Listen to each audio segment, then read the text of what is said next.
머닝 섹터 이야기 조금 더 하면서 또 투자 아이디어 찾아볼게요. KB증권 프라임클럽 민재기 팀장님 오셨습니다. 어서 오십시오. 네, 안녕하십니까.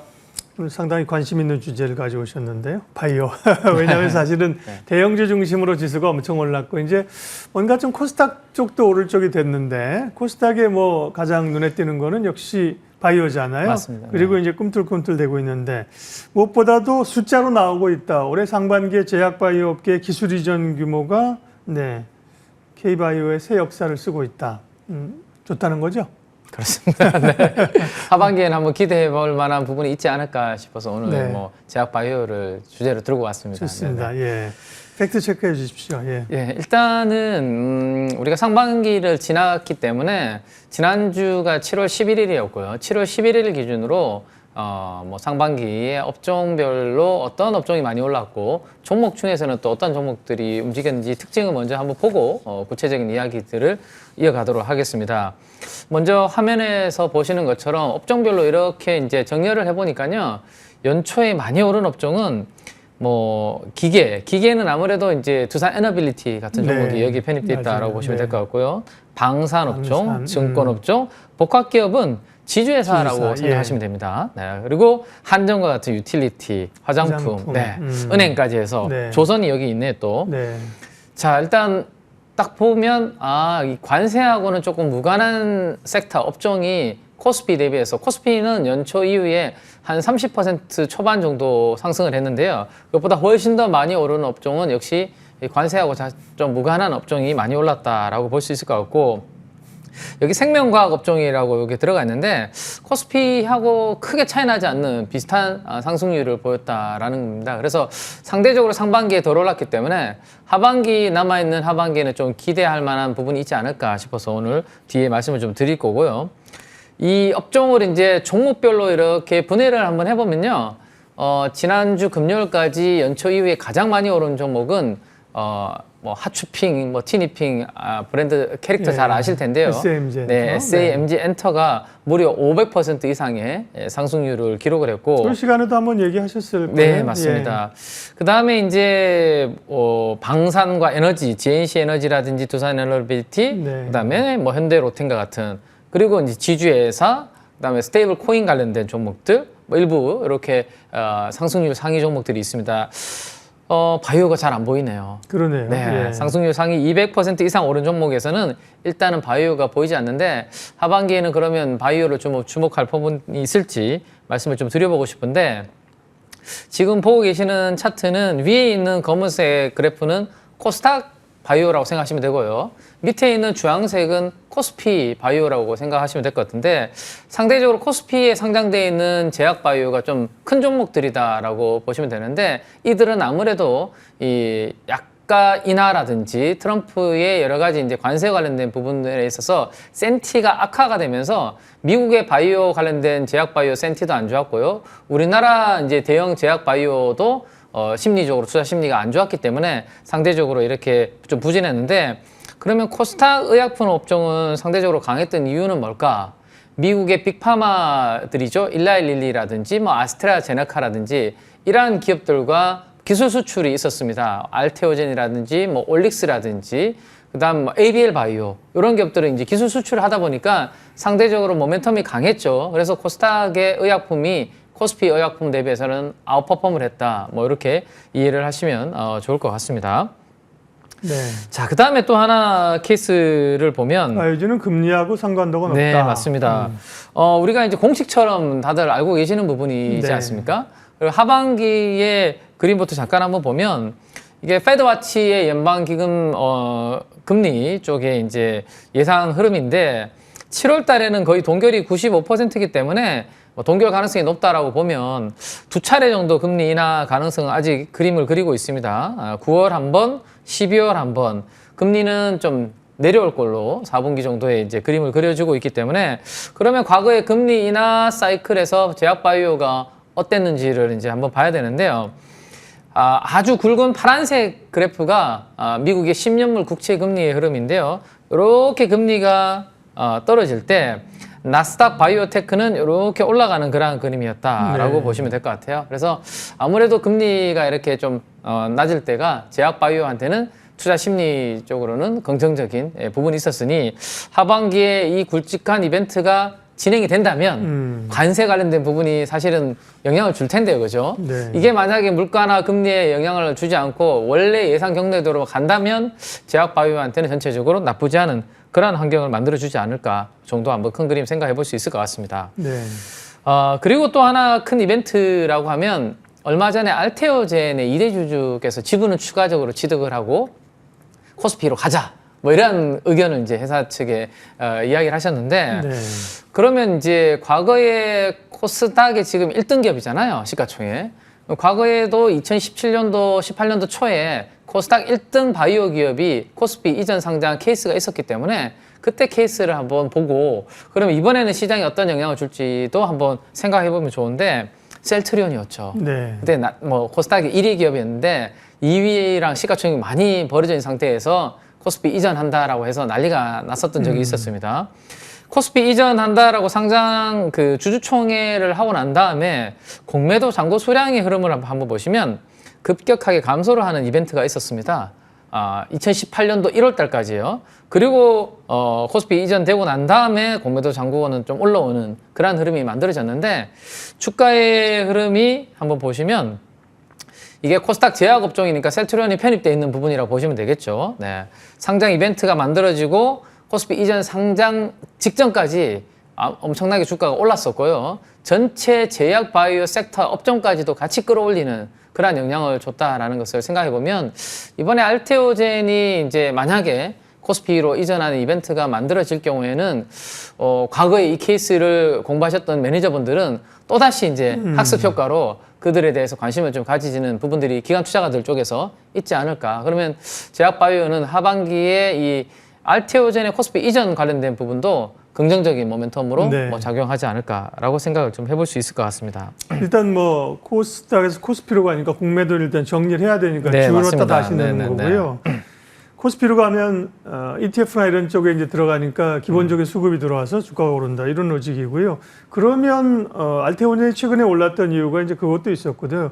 그러면 이제 알테오젠이 코스닥에서 빠지게 되면 이제 코스닥의 또 지형 변화는 어떻게 나타나는 거예요? 이제 코스닥의 2위 기업이 에코프로 BM으로 생각이 되는데요.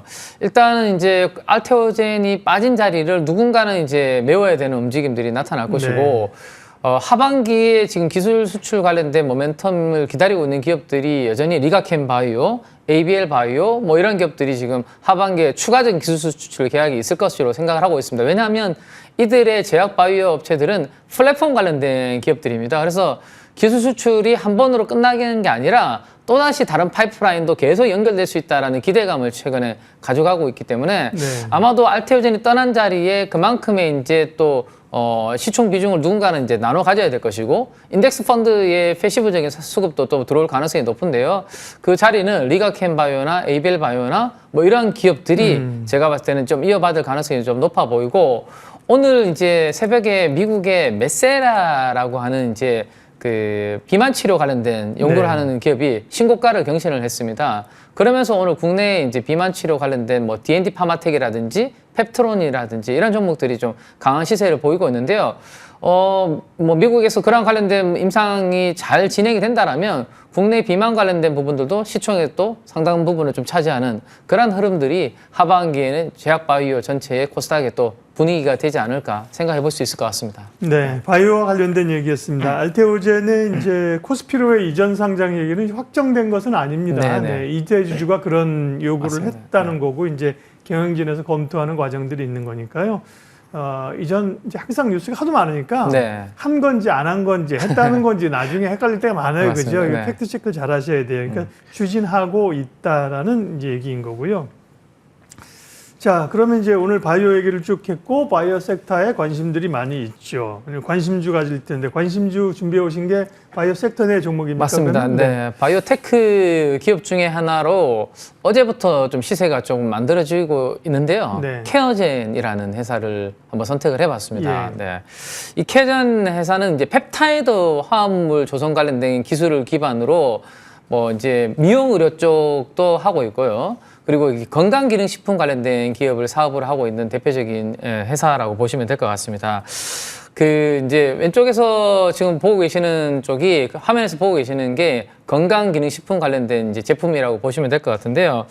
이게 이제 프로지스테롤이라고 하는 이 부분이 이제 우리 콜레스테롤이 있지 않습니까? 네. 당뇨 관련된 좀 영향을 주는 그 부분을 이제 조절해주는 부분에서 이제 건강기능식품의 역할을 하고 있고, 오른쪽에 있는 마요키라는 부분은 우리가 이제 나이가 들면 이제 네. 한 40대부터 이제 근손실이 나타난다고 하나요? 머슬이라고 써 있는 거니까 근육. 그렇죠. 관련된 네. 건가 보네요. 자연적으로 이제 근육이 네. 이제 줄어들게 되는데 네. 전체 몸에서 그 부분을 이제 좀 방어해주는 역할을 네. 이제 이 마요키라는 건강기능식품이 이제 도와주는 역할을 하고 있는데, 이거 외에 제가 이제 개인적으로 관심 가지고 있는 쪽은 조금 전에 말씀드렸던 비만 치료 관련된 부분인데요. 네. 지금 글로벌리 진행되고 있는 비만 치료 관련된 부분은 원래 GLP-1 기반으로 한 주사제이지 않습니까? 그렇죠. 네, 그러니까 주사를 맞고 이거는 내가 이제 비만 관련된 부분들을 떨어뜨리는 부분인데, 문제는 이거를 한 달에 한 번 맞느냐 아니면 일주일에 한 번 맞느냐 매일 맞느냐, 요 싸움이 지금 그런 벌어지고 문제이죠. 있죠. 예. 예. 근데 이거 말고 원래 상반기부터 지금 이슈가 되고 있는 부분은 조금 전에 제가 메세라라는 기업을 말씀을 드렸고 D&D 파마텍을 말씀드렸는데, 그들은 주사가 아니라 경구용 쪽으로 지금 비만 치료제 관련된 부분들을 임상을 지금 개발하고 있고, 그 데이터가 이제 흡수율이라는 게 중요한데요. 흡수율이 잘 나왔을 때 주사보다는 훨씬 더 편리하니까 이게 이제 비만 치료 쪽에 게임 체인저가 될 수 있다는 기대감으로 이 D&D 파마텍은 주가가 원래 많이 올랐던 케이스가 있습니다. 근데 이 케어제는 조금 다른 케이스입니다. 약이 아니라 건강기능식품입니다. 네. 네, 그래서 약은 우리가 병원에 가서 비만도를 측정을 하고 일정 수준을 이제 나오면 처방을 받는 네, 거죠. 위고비라든지 싹센다라든지 처방받고 주사를 맞는데요. 이 건강기능식품이기 때문에 왠지 내가 좀 배가 나온 것 같다 그러면 그냥 이제 이렇게 섭취를 하면 되는 부분이기 때문에 상대적으로 이제 좀 가볍게 접근할 수 있는 부분이죠. 효과도 해본 적이 있죠. 네, 문제는 이제 효과가 있어야 네. 되는 부분이겠죠. 예. 한번 제가 표를 가져갔는데요. 예. 오른쪽에 있는 게 기존에 나와 있는 위고비라든지 싹센다 같은 이러한 이제 GLP-1 주사제고, 왼쪽이 지금 케어전의 코글루타이드 경구용으로 개발하고 있는 쪽인데, 이번 달 29일 날요, 강남에서 이제 연구하고 있는 개발에 대한 데이터를 발표하는 거로 예정이 되어 있습니다. 예. 만약에 지금 그림에서 보시는 것처럼 체중 감량이 주사로 맞는 거 대비해서 비슷하거나 그거보다 더 좋게 나온다라면 당연히 주사 맞는 것보다 먹는 게 훨씬 더 편리하겠죠. 네. 그래서 그게 있고, 또 하나는 주사로 맞는 것 중에 최근에 주위에서 보면 조금 구토라든지 어지러움증이라든지 부작용이 많다라는 분도 계시거든요. 근데 이 건강기능식품으로 만들어 놓은 이 코글루타이드는 부작용이 거의 없는 걸로 지금 이야기가 나오고 있습니다. 근데 이게 진짜 맞아야 되겠죠. 그러니까요. 네. 네. 근데 이게 비만을 이렇게 건강기능식품으로 잡는다라는 것은 잘 쉽지 않을 것 같긴 하거든요. 그럼 기존의 비만 회사들 다 망하는 거예요. 네, 그렇죠. 어쨌든 뭐 다양하게 포트폴리오가 있겠지만 네. 기대감은 있네요, 그죠? 네. 그래서 네. 게임 체인저가 될 가능성도 네. 있다라는 겁니다. 네. 회사에서 SNS 계정에다가 7월 29일 날 데이터를 공개할 거다라고 발표를 이제 네. CEO께서 하셨는데, 상당히 좀 약간 기대에 찬 문구를 남기셨습니다. 네. 그래서 시장이 기대를 많이 가지고 있다, 이렇게 이해를 하시면 될 것 같습니다. 그런데 말입니다. 그런데 말입니다. 네, 주가를 네. 보여주십시오. 제가 왜 토를 다는지 아실 거예요. 네. 오늘 17%가 급등을 하고 맞습니다. 있고요. 네. 어제 16% 올랐어요. 그죠? 네, 이틀간의 맞습니다. 급등이 나오고 있어서 단기적으로 관심은 둬야겠지만, 그러니까 접근은 좀 조심스러운데요. 그죠? 네, 그래서 기술적으로 제가 리스크 관리 가격도 빨리 설정을 네. 좀 해드려야 될 것 같아요. 네. 네, 어제 양봉이 하나 크게 만들어졌는데, 출발을 알리는 양봉이었는데, 그 시가를 만약에 하회하게 되면 이 기대감은 다시 좀 수면 아래로 내려간다라고 이해를 하시면 좋을 것 같고, 만약에 29일 날 데이터가 나왔는데 기존에 있는 주사제 대비해서 월등히 좋은 데이터가 나오고 부작용도 없다, 그러면 사실은 건강기능식품이기 때문에 훨씬 더 기존의 약 대비해서는 임팩트가 있는 파급 효과가 있을 것 같습니다. 그래서 앞으로 수출이 해외 쪽으로 이루어진다라면 이 시총은 사실은 좀 미리 예상하기는 좀 쉽지 않은 시총이 될 가능성이 있다라는 생각이 있습니다. 네. 네. 어제 시가는 되게 낮은데요? 어제 시가요? 그렇죠. 어제 시가 맞습니다. 네. 어제 시가가 네. 최근에 고가를 돌파하는 양봉이었기 때문에 어제부터 기대감이 반영된 양봉이라고 보시면 되거든요. 네. 네, 그래서 어제 시가를 무너뜨리면 예. 그러면 이번에 관련된 부분에 기대감은 예, 무너진다라고 보시는 게 맞을 것 어제 같아요. 시가하고 좀 다르긴 한데 어쨌든 네. 목표가는 그렇고 아직 맞군요. 38,700원 어제 시가군요. 예, 목표가 55,000원 제가 잘못 봐서 그렇습니다. 목표가 55,000원, 손절가 38,700원 잡으셨고요. 머닝 전략 KB증권 프라임 클럽 민재기 팀장님 오늘 바이오 얘기 함께했습니다. 고맙습니다. 네, 감사합니다.